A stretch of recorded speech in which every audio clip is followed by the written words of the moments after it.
working it out of the stem. Bloopers. Hey guys, how is everybody? I hope you're well. Might look like old crusty, but I promise you it is not. This is actually a set of 2166 cases. I put a 2166 together. It's been probably a little over a year ago. It ran great, but we all know that they just don't run as good as the old style cylinder. And I was afraid of that big lunky piston. That saw would turn 15,000 RPMs the way I had it set up.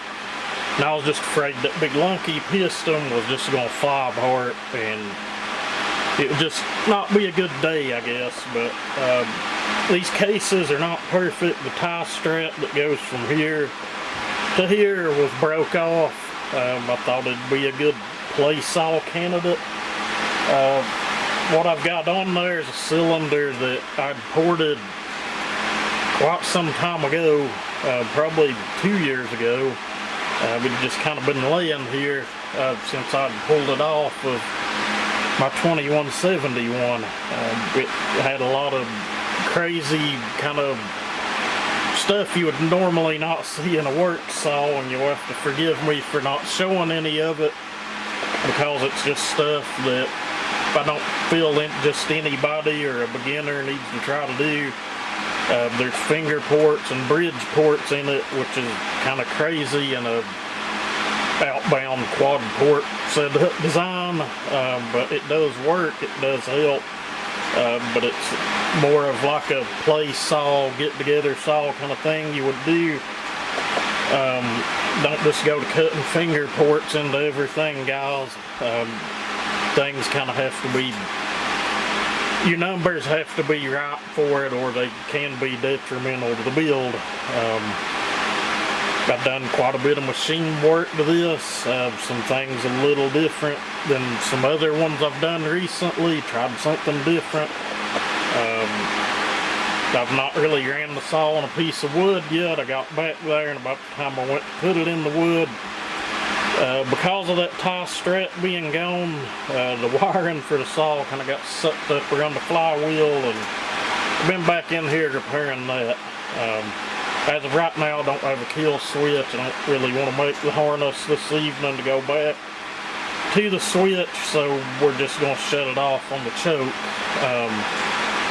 This is a 50 millimeter build, so it's technically a 372, I guess. We just got some red cases. Same barn chain we were running on Krusty. Got the X-Torque carb on it.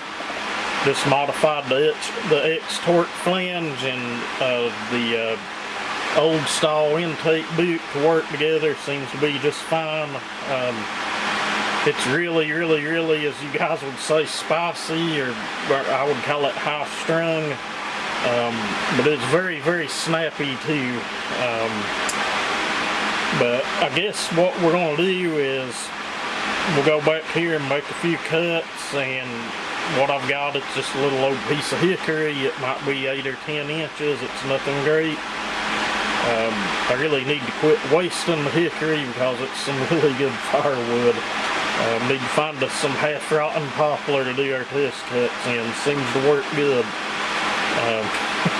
I'm halfway serious, but anyway, I'm sorry about not giving a whole lot of details in it or showing a whole lot, but just for fun, you know, kind of a learning kind of deal for me, trying different things. I know how to build a work saw. I've been all over that, just kind of trying to get into these play saws, hot saws, get together saw, race saw, whatever you want to call it. I do have a Golf. They're a pretty nice piston. It is a 371 single ring piston. I will tell you, it does have a fairly large pop-up cut in it. Pop-ups do work.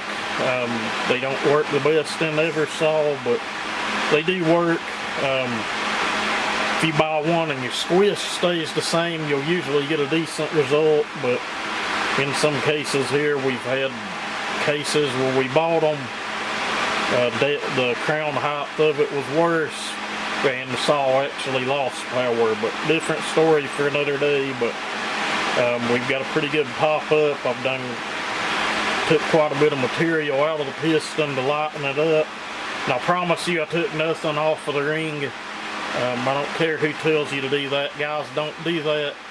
Don't go to grinding on the inside of your damn ring. You're just asking for disaster. These guys doing this just have no idea of how these things actually work, I don't think. But just leave that there. I ain't saying not to fit your ring to the cylinder. I'm saying don't go to grinding material away from the back side of the ring. It's just freaking nonsense. But anyway, the piston is lightened up. I'll quit running my mouth, try to get this video out to you guys. Y'all be the judge of the saw. Let me know what you think. As always, y'all have a good one.